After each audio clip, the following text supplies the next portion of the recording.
നമസ്കാരം, ഞാൻ വിജയാംബിക. ഞാൻ ഇന്നിവിടെ വന്നിട്ടുള്ളത് മാളവിക യോഗം ഉണ്ടാകുന്ന വിധവും അതിൻ്റെ ഫലവും പറയുന്നതിന് വേണ്ടിയാണ്.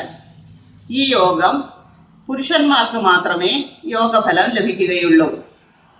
ശുക്രൻ തൻ്റെ സ്വക്ഷേത്രമായ ഇടവത്തിലോ തുലാത്തിലോ നിൽക്കണം, അല്ലെങ്കിൽ ഉച്ചക്ഷേത്രമായ മീനത്തിലോ നിൽക്കണം. ശുക്രൻ ലഗ്നത്തിൻ്റെ കേന്ദ്രഭാവങ്ങളിൽ നിൽക്കണം. അതായത് ലഗ്നം തൊട്ട് എണ്ണിയാൽ 1, 4, 7, 10 എന്നിങ്ങനെ. എന്നാൽ മാളവിക യോഗം ഉണ്ടാകുന്നു. അടുത്തതായി മാളവിക യോഗ ഫലം പറയാം. മാളവിക യോഗത്തിൽ ജനിക്കുന്നവൻ കമനീയമായ ആകൃതിയോട് കൂടിയവനും സമ്പത്തും സൽഗുണവും മറ്റ് അനവധി ഐശ്വര്യങ്ങളും ഉണ്ടായിരിക്കുന്നതാണ്. വാഹനഭാഗ്യവും ഇവർക്കുണ്ടായിരിക്കും.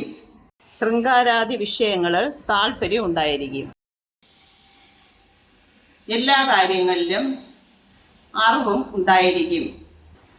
കലാവിദ്യകളിലും നല്ല അറിവുണ്ടായിരിക്കുന്നതാണ്. ഇവർ ഭാര്യ പുത്രാദികളോടുകൂടി 77 വയസ്സ് വരെ ജീവിച്ചിരിക്കുന്നതുമായിരിക്കും.